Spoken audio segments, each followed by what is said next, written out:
Welcome back to our third segment in our tutorial series, Setting Up Commission Genie.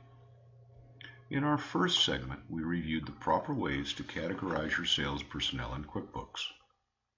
In our second segment, we reviewed how to set up your expense accounts to work seamlessly with QuickBooks and Commission Genie. Our third segment will review the process of adding new or modifying your existing sales representatives and how to change a miscategorized vendor in your employee file and add them to your vendor file for use with QuickBooks and Commission Genie. From your main screen in QuickBooks, you access your vendor file from the vendor icon at the top of the screen. Here you can add, modify an existing vendor, or change a miscategorized employee to a vendor. Once you have opened the vendor file in QuickBooks, you can access and modify all of your existing sales representatives by double-clicking on their name.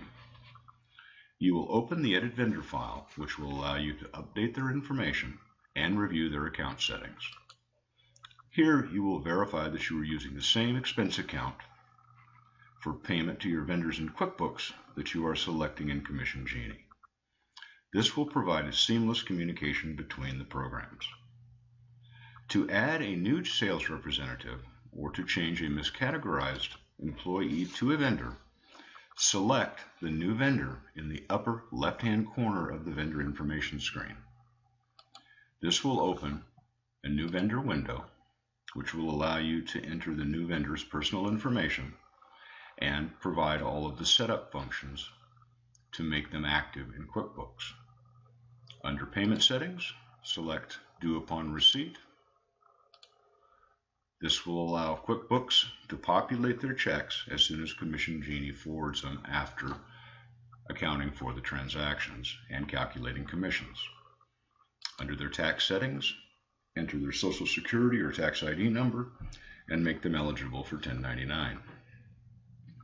Under your account settings, you can select the sales commission expense account that you will be working with for check writing functions. In the event that one of your outside sales representatives is miscategorized as an employee, they will need to be added to the vendor list. QuickBooks will not allow you to add the exact same name in both the vendor file and the employee file. They can be added to your vendor file by either adding or deleting a middle initial. To verify how your employees are currently listed, go to the Reports page and toggle down to Employees and Payroll. You can then toggle the rest of the way down to Employee Contact List in the employee file.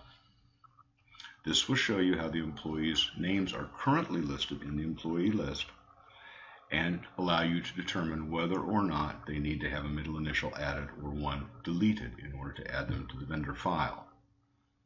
Follow the same procedures that we previously outlined in the Adding New Vendor. Select their payment terms, add their tax ID, and select their expense accounts. Save and close, and your new vendor representatives are ready for use.